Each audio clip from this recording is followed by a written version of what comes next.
क्योंकि अब लड़कियां लाते हैं 25 साल की। अब 25 साल की लड़की 4 जगह वो मुंह मार चुकी होती है, और वो 25 साल की जब तक आती है तो पूरी जवान होके आती है। जब जवान होके आएगी तो स्वाभाविक है कि वो अपनी जवानी कहीं ना कहीं तो वो फिसल जाए। दायरे में लाकर भी तुझे सजा दिलवाऊंगा, और तू जहां मिल गया तुझे भरे मंच पर तेरे बचे हुए सर के बाल अपने जूतों से साफ करूंगा।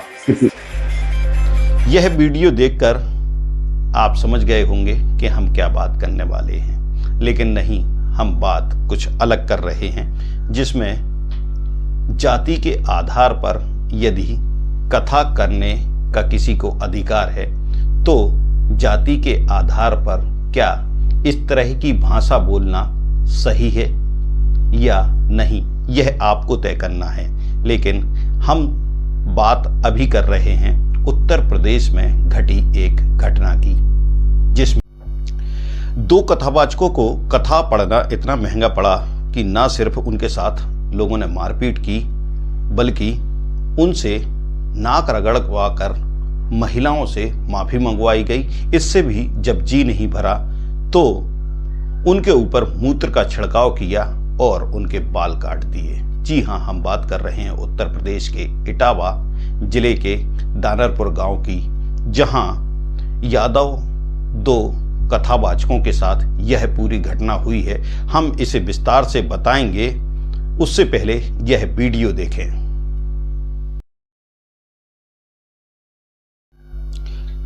उत्तर प्रदेश के इटावा में जो दानरपुर गांव है, वहां के कुछ संपन्न लोगों द्वारा कथा करवाई जाती है। वहां पर जिन्हें बुलाया जाता है वह इटावा के रहने वाले 2 कथावाचक हैं, लेकिन उनसे यह नहीं पूछा जाता कि वह किस जाति या धर्म से आते हैं। जब एक दिन की कथा हो जाती है और यहाँ पर कथावाचक संत सिंह और मुकुटमणि यादव दोनों कथावाचक और उनके सहायक कथावाचक जब वहाँ मौजूद लोगों को संकल्प दिलाते हैं तो वहाँ जो भी श्रोता रहते हैं वह कथावाचकों के पैर पड़कर उनसे आशीर्वाद लेते हैं।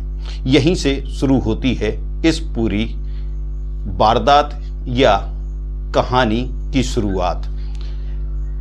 लोगों को जब यह पता लगता है कि आज भागवत कथा में संकल्प हुआ, ऐसे में कुछ लोग कथावाचकों से उनकी जाति पूछते हैं। जाति पूछने के बाद जब पता लगता है कि वह यादव जाति से हैं, तो यहाँ जो संपन्न और ब्राह्मण समाज के लोग होते हैं वह भड़क जाते हैं। उनका कहना है कि पूरे गांव में 103 घर ऐसे हैं जो ब्राह्मण समाज के हैं, ऐसे में तुम यहाँ कथा कैसे पढ़ सकते हो। इस पर बवाल शुरू होता है। सभी लोग एक होते हैं और दोनों कथावाचकों को पकड़कर उनके साथ पहले मारपीट करते हैं, फिर उनके बाल काटते हैं, नाक रगड़वा कर माफी मंगवाते हैं। यहाँ इतना भी जो यादव हैं दोनों का यह भी कहना है कि उनके साथ जो बदसलूकी की गई, मारपीट वगैरह अपनी जगह है, उसके बाद मूत्र का छिड़काव भी किया जाता है। इसके बाद ही यह माना जाता है कि हमने जो पाप किया है ब्राह्मणों के गांव में आकर कथा करने का, वह खत्म हुआ है। दानरपुर तो वहाँ हम भागवत करने गए, ठीक है। वहाँ से लोग, एक पाठक बाबा और एक साथ में पप्पू महाराज वहाँ के जो मंदिर के हैं, वो लोग आए, हमसे भागवत छटाए। हमारे जो है जो मुख्य वक्ता है मुकुटमणि शास्त्री, उनके साथ में सहायकी करता हूँ। मेरा नाम संत सिंह यादव है। तो जब हम वहाँ गए तो चूँकि अछंता के पास का गांव है, तो वहाँ लोगों ने ये पूछा कि आप, पहला श्लोक हो गया, भागवत भी शुरू हो गई। शाम को उन लोगों ने पता लगाया होगा, तो वो बोले कहाँ के रहने वाले, तो हमने कहा हम रहने वाले तो कानपुर के हैं, यहाँ अछंता भी हमको हो गए 20 साल रहते क्या काम करते हो, तो हमने कहा पहले हम शिक्षक थे, कि स्कूल चलाते थे, क्योंकि प्राइवेट स्कूलों को बंद करवा दिया गया। इसके बाद फिर हम भागवत में लग गए। तो बोले कि तुम्हें पता चलता है? हमने कहा हम चमार नहीं है साहब, हम यादव हैं। तो बोले कि आरडी दिखाओ, तो हमने कहा आरडी तो हम लाए नहीं, आधार कार्ड। बोले कि तो हमने कहा नंबर ले लो हमारा, हमारे घर से पता लगा लो। तो इन्होंने नंबर लिया, हमारे बेटे से पूछा तो बेटे का नाम जैसे आरडी में हमने क्लिक किया तो उसका नाम याद है, राज यादव। इन्होंने कहा कि ये 103 डेयरी है यहाँ पे ब्राह्मणों के गांव में, तुम यादव होकर के क्या भागवत कहने आए हो। और इन्होंने बहुत हमें मारकूट करना शुरू कर दिया।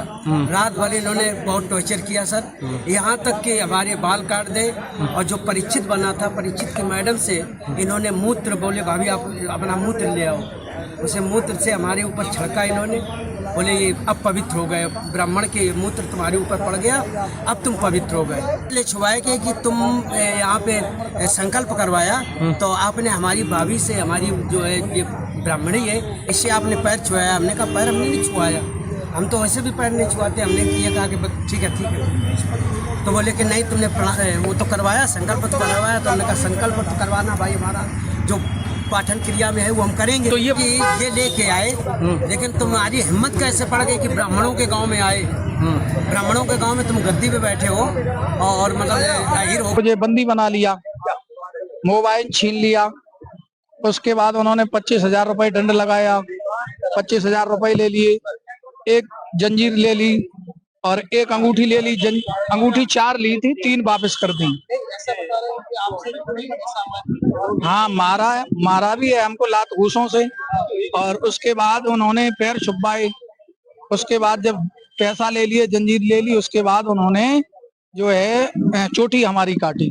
पहले हमारे आचार्य जी की काटी, फिर हमारी चोटी काटी और बजरंगबली के जयकारे लगाए। उसके बाद हमको वहां से निकाल दिया। वजह ये थी हम जाति के यादव हैं और उन्होंने कहा हमें मामला जैसे उजागर आता है और दोनों ही कथावाचक जो हैं वह पुलिस में अपनी शिकायत करने के लिए पहुंचते हैं, लेकिन उस समय शायद कार्रवाई नहीं होती। ऐसे में मामला लगातार बढ़ता है।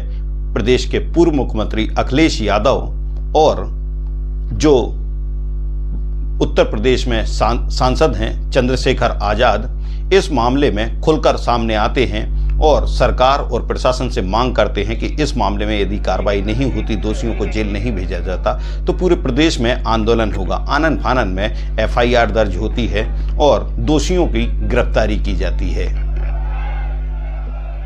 हमारे राष्ट्रीय अध्यक्ष अखिलेश यादव ने जो पीडीए चलाने का काम किया है, हम सब लोग पीडीए के लोगों की रक्षा करेंगे। आरोपियों पर अगर कार्रवाई नहीं होती तो अगला प्रदर्शन अगर कार्रवाई शाम तक इन्होंने नहीं की तो इसी तरह के हम लोग समाजवादी के लोग उनके लिए लगे रहेंगे, उनकी रक्षा सुरक्षा कराने का काम करेंगे।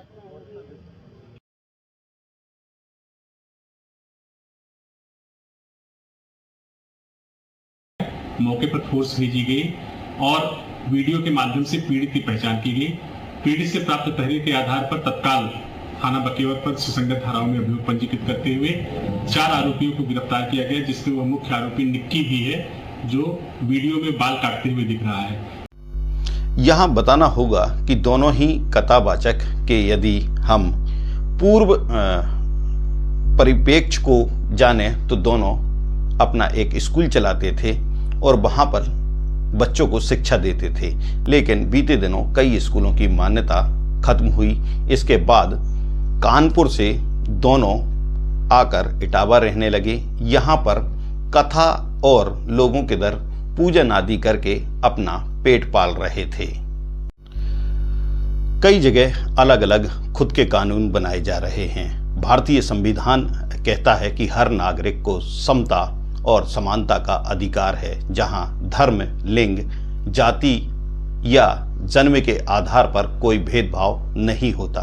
तो फिर यह कौन सा कानून या संविधान है जो गांव-गांव में फैल रहा है? यह सामाजिक संविधान है या फिर जाति अहंकार जो सिर चढ़कर बोल रहा है? इनसाइट स्टोरी के लिए भानु ठाकुर।